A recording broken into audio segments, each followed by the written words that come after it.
সুস্থতার সাথে 12ই ফেব্রুয়ারি নির্বাচনে অংশগ্রহণ করার তৌফিক দান করো।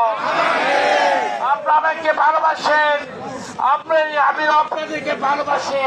এই ভালোবাসার কারণে আমি ঋণ পরিশোধ করতে পারবো না ভাইয়া।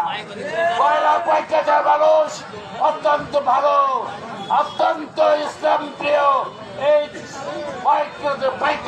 কয়লার মানুষ ইনশাল্লাহ 12ই ফেব্রুয়ারি দাঁড়িপাল্লা প্রতীককে বিজয়ী করে আমরা ঘরে ফিরবো ইনশাল্লাহ।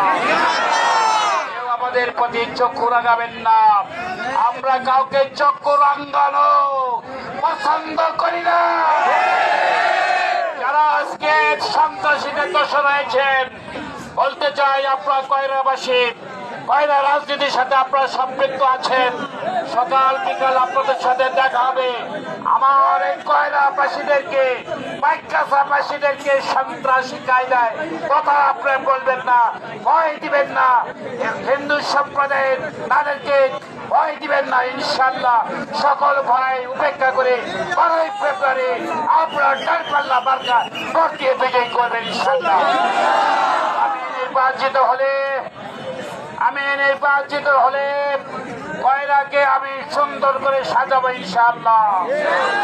যারা আজকের বিরোধিতা করছেন, আপনারা এই এলাকার সন্তান, আপনারা থাকবেন, কে মানে ঠিক কিনা? আমাদের কোন শত্রু নেই, সবাই আমাদের বন্ধু সুলভ আচরণ করে 12ই ফেব্রুয়ারি নির্বাচনে অংশগ্রহণ করুন। আমরা ইনশাআল্লাহ এই কয়রা পাইকাচার লাখো মানুষের রায় নিয়ে আমরা বিজয়ী হব ইনশাআল্লাহ। ধন্যবাদ। আসসালামু আলাইকুম ওয়া রাহমাতুল্লাহি ওয়া বারাকাতুহু।